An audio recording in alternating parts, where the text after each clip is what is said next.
10-12 বছরের একটা ছেলে হঠাৎ করে তার মা পৃথিবীর মায়া ত্যাগ করে চলে গেছে পরম বন্ধুর বাসায়।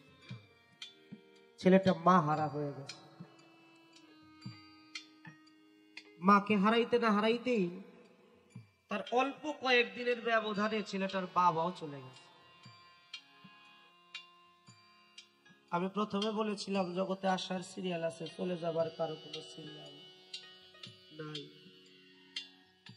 দুইটা ভাই রাস্তা দিয়ে হাঁটতেছে, ছোট ভাই বড় ভাইকে জিজ্ঞেস করে, ভাই বলতে পারিস পৃথিবীতে সবচেয়ে ভারী বোঝা কি? ছোট ভাই বলতেছে, এটা কোনো প্রশ্ন হলো? সবচেয়ে ভারী বোঝা লোহা বা পাথর।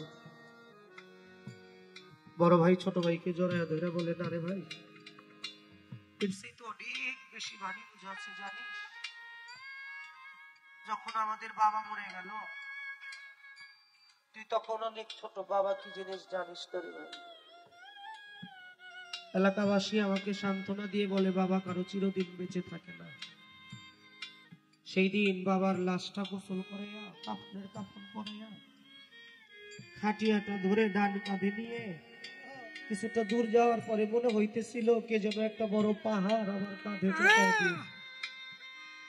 আমি বাবার লাশটা নিয়ে কবর পর্যন্ত যাইতে পারি। তার কয়েকদিন পরে আমাদের মাও চলে গেল। ভাই মা কখন, মায়ের আদর কেমন এটাও তুই তখন বুঝিস না, অনেক ছোট। ওই এলাকাবাসী বলে, বাবা মা কারো চিরদিন বেঁচে থাকে না। মা যেহেতু চলে গেছে, মায়ের লাশটা কবর পর্যন্ত দিয়া। বিশ্বাস করবি ছোট ভাই, সেই দিন আমি ওই লাশের খাটিয়াটা উঁচা করতে পারিনি। মনে হয়েছিল অনেক বেশি ভারী। আর একটা হতভাগা মানুষ যদি কোনো ভক্তের কাঁধে তার গুরুর দেহটা উঠে, এর চাইতে বড় কষ্ট আর হতে পারে। ছেলেটার নাম জুলহাস। বাবাকে হারিয়ে ফেলছে, মাকেও হারিয়ে ফেলছে। ভালো জায়গা নাই, জমি নাই, ছোট্ট একটা ঘর, আমাদের দেশে বলে হুমলি, পাট খড়ি দিয়ে একটা ঘর বানায়। একটা ছেলে, আত্মীয় স্বজন, বাবা যদি কেউ গরিব থাকে দরিদ্র থাকে, অনেক সময় আত্মীয় স্বজন খোঁজ খবর দিতে চায় না, বোঝা মনে করে।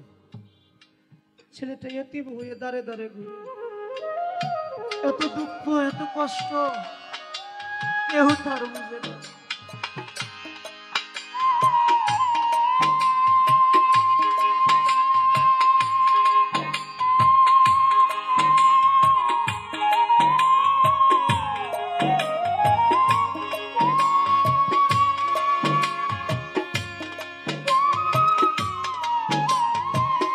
যেখানে যায় সেখানেই অবহেলা, অনাদর, তুচ্ছতাচ্ছিল্য করে।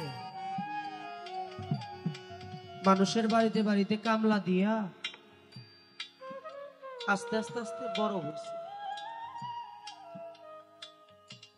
কিন্তু ওই এলাকা থেকে যাদের সাথে কাজ করে, ওই এলাকা থেকে কিছু মানুষ বছর বছর আসলে জানি কোথায় যায়। একদিন জিজ্ঞেস করে, ভাই তোরা কই যাস বছর আসলে? কয়, আমরা একটা জায়গায় যাই যেখানে আমরা মুরিদ হয়েছি, আমাদের গুরুর দরবারে বাড়ি। কয়, ভাই আমারে নিবি? কয়, হ্যাঁ ভালো কথা জুলহাস, তোর তো বাবাও নাই, তোর তো মাও নাই। ও জুলহাস, তুই সেখানে গেলে বাবাও দেখতে পাবি, মাও দেখতে পাবি। আচ্ছা, কোনো সন্তান যদি বাবা হারা মা হারা সন্তান শুনে এই কথা, সে কি আর নিজের সামাল দিতে পারে? বলে, তো আমার তাড়াতাড়ি নিয়ে চল। যায় দেখে, দেখতে জুলহাসের বাবা মায়ের মতো ছোটবেলায় দেখছো তো, দেখতে তাদের মতোই। বাকিদেরকে বলতেছে, তোরা ঠিক বলেছিস, এই তো মনে হয় আমার বাবা, এই তো আমার মা। এরা মনে হয় এই দুনিয়াদারির বাবা না, এরা বোধ হয় আমার এই আখিরাতের বিধানকালীর বাবা। তাদেরকে কাছে নিয়ে বায়াতে রাসূল গ্রহণ করলো। কয়েকটা বছর জুলহাস তার দয়ালের গোলামি করে।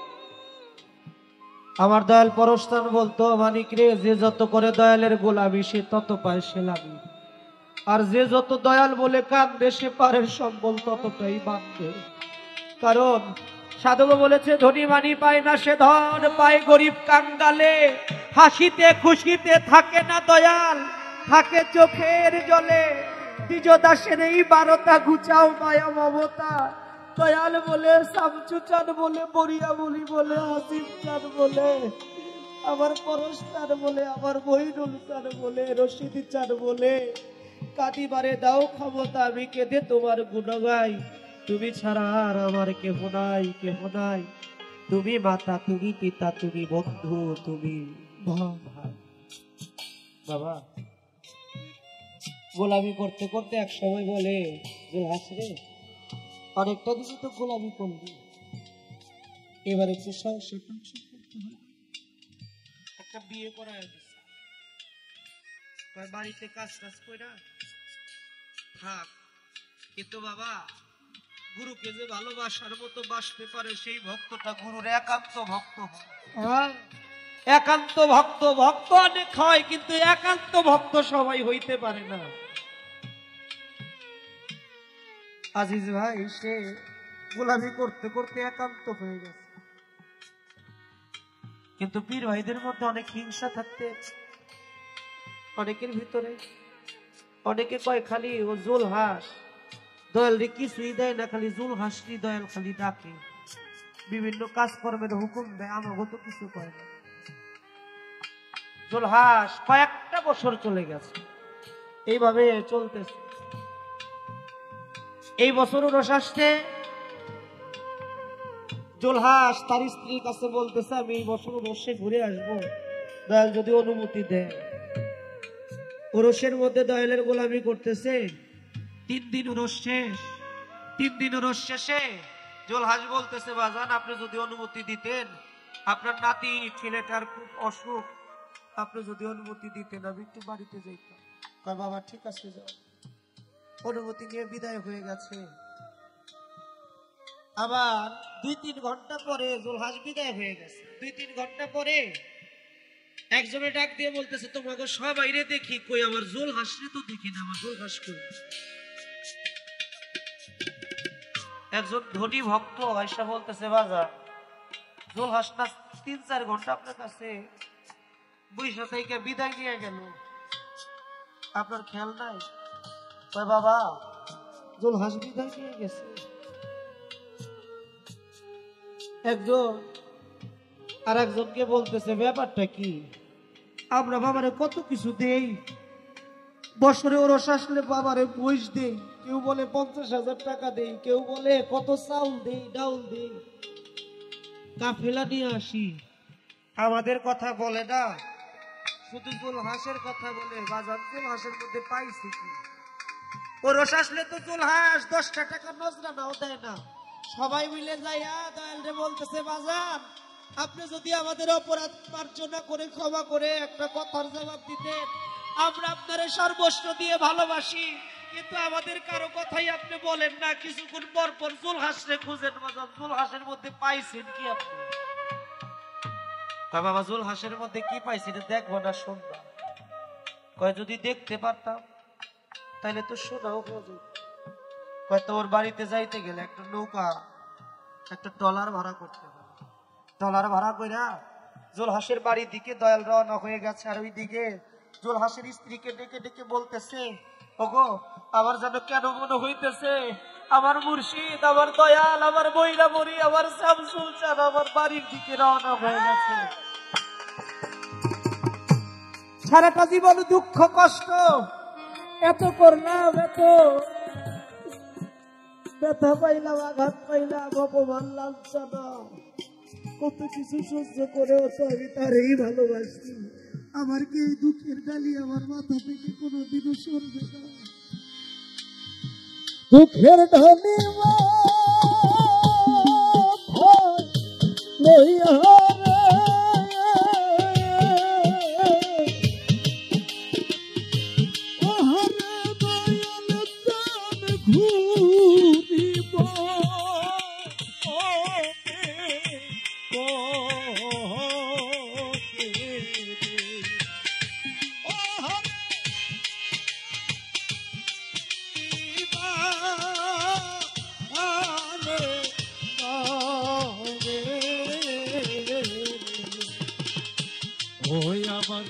দয়ালে রে দুঃখীর কপালে বুঝি সুখ হইল আমার দয়া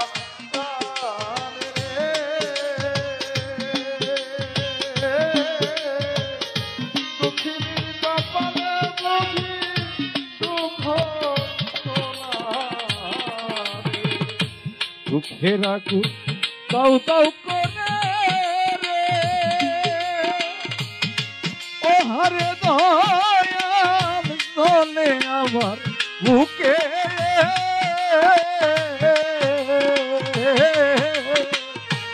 আমারে পড়াইয়ার দয়াল তুমি থাকো সুখে রে আগুন দাউ দাউ কইরা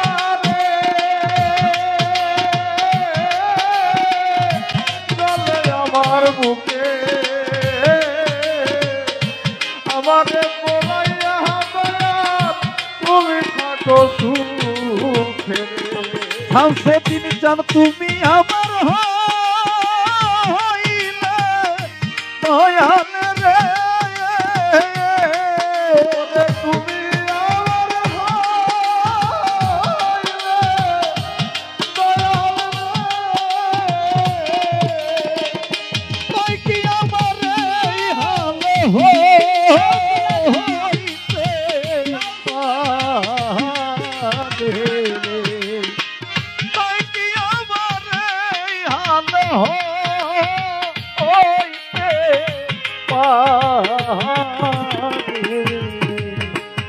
আমার দয়াল চাঁদ রে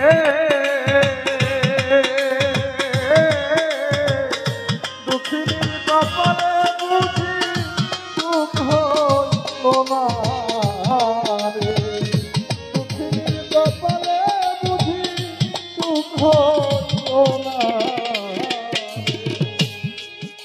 জুলহাসের স্ত্রী বলতেছে তোমার মাথাটা খারাপই হয়েছে। দয়ালের কত বড় লোক ভক্ত আছে, তাদের বাড়ি কি দয়াল যায় না? আর তুমি এত গরিব মানুষ, আমরা এত গরিব মানুষ, আমাদের বাড়িতে দয়াল আসবে না গো? কেন যেন মনে হইতেছে সারাটা জীবনই দুঃখ করলাম। দয়াল চান পবিত্র মানুষ, দয়াল যদি আমার বাড়িতে একটা বার অধম জেনে কাঙাল জেনে আসতো, আমি একটু নদীর ঘাটে যায় দেখি, দেখে নদীর ঘাটে যায়া কেবল তার দয়ালের নৌকাটা পারে ভিজছে, একটা ভক্তি দিয়ে বলতেছে আমার জীবনটা আজ হইতে ধন্য হয়ে গেল, আজ হইতে আমার মানব জীবনটা ধন্য হয়ে গেল। শুনেছি দয়ালের পবিত্র কদম যদি কোনো অপবিত্র বাড়িতে পড়ে, দয়ালের ওই পবিত্র কদমের উসিলায় ওই অপবিত্র বাড়িটাও পবিত্র হয়ে যায়।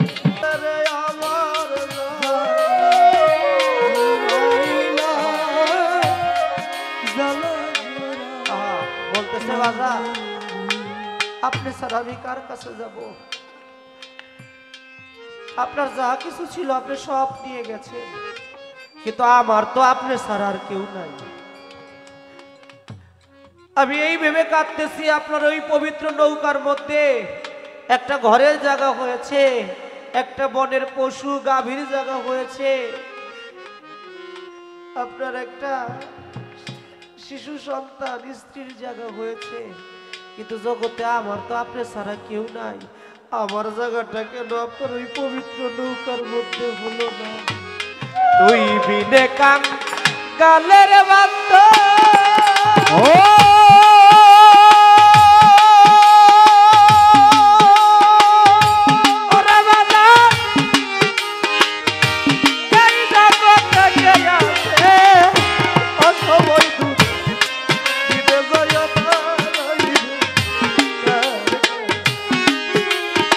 ওরে তুই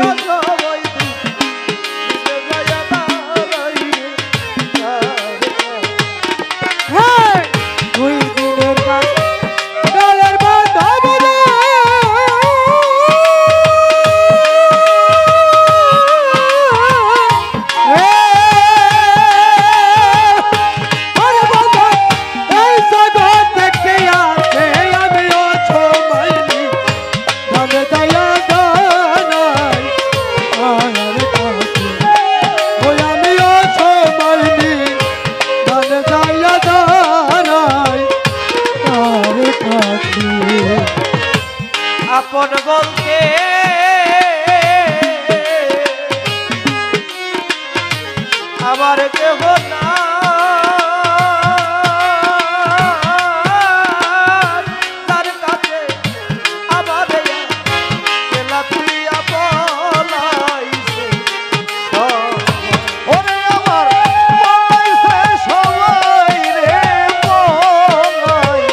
আসিরে দয়া কইরা বলি তুমি কি জানো না তোমার ভক্তে ওরে তোমার ভক্তের কেমন হলো রে ভক্তের কেমন ওরে তোমার ভক্তের কেমন হলো রে ভক্তের আজ বড় ঘোর সংকটে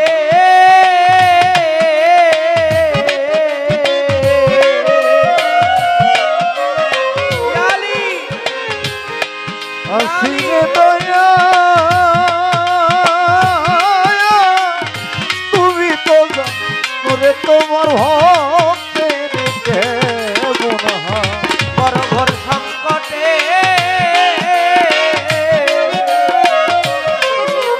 আসিরে দয়া বাজান আমার তুমি কি জানো না তোমার ভক্তে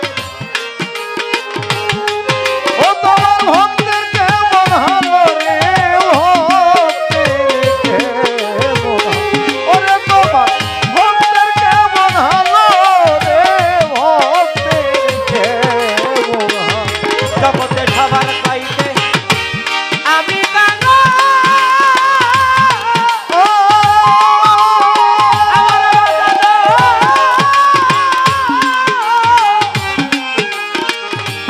নিদানে কালে মুর্শিদ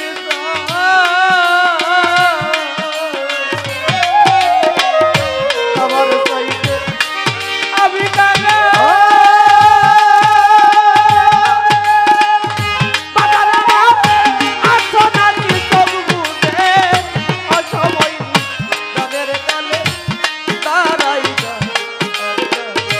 ওরে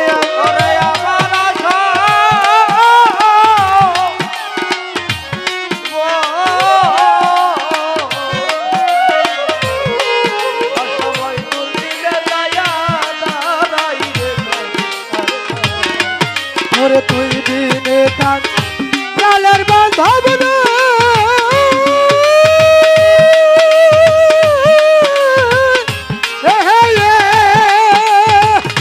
ওরে বাঁধব এই জগৎ থেকে আছে আমি আছো মাইরি মনে দয়া দাঁড়াই ওই আমি আছো মাইরি মনে দয়া দাঁড়াই আমার দুঃখের বোঝা নামাবো কোথায়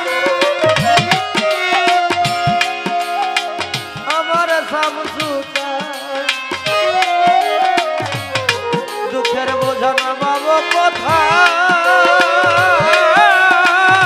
তার কাছে যাইয়া দেখি দুঃখ তার মাথা ওরে দুঃখ যাইতে তার মাথায় রে দেখি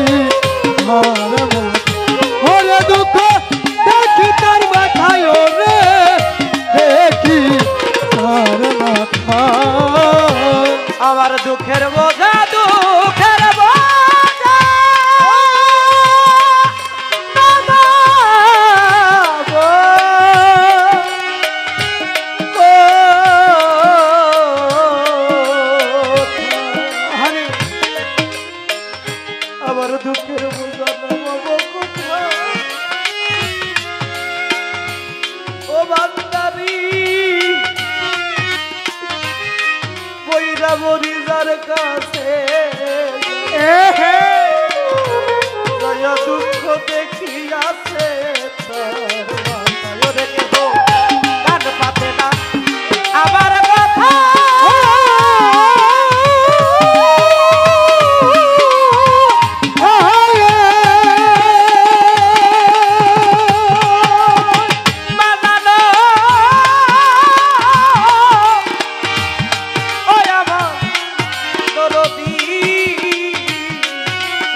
দেহ বেলায় অবসান শামসুল চাঁদ আমার হাত ধরে পার করিবে আসিলে দিদার।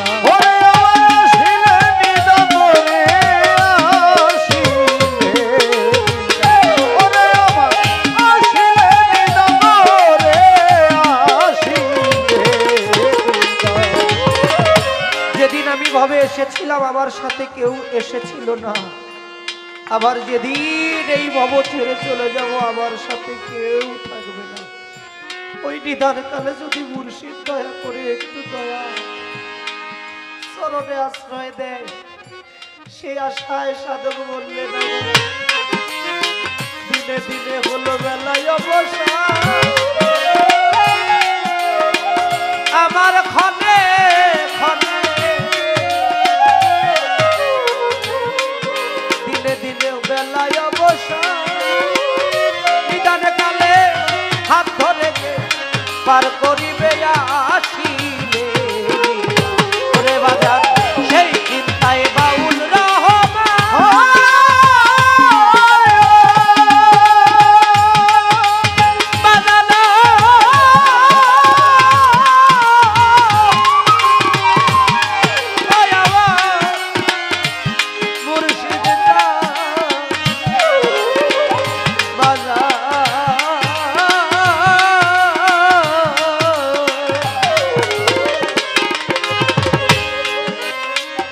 সেই চিন্তায়